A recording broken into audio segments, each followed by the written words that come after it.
for us on the cross. He shed His precious blood for us. Come to Jesus. Kom na God. Kom terugkeer na God toe as jy jou rug op God gedraai het.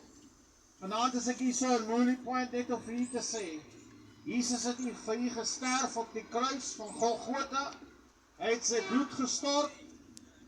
Kom na hom toe.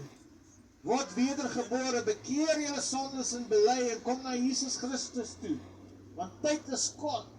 As ons net kyk na die wêreld, sal ons sien dat die wêreld is de mekaar.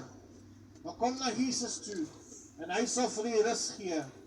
As I'm saying at Mooney Point, my message tonight is, if you're not born again, become born again. Repent of your sins. Turn to Jesus Christ because time is short. If we just look at this world, we can see this world is falling apart. But let me tell you something, Jesus is the answer. Jesus is the answer. He is the way, He is the truth, and He is the life. No one comes to the Father except through Him. Come to Jesus today because He loves you.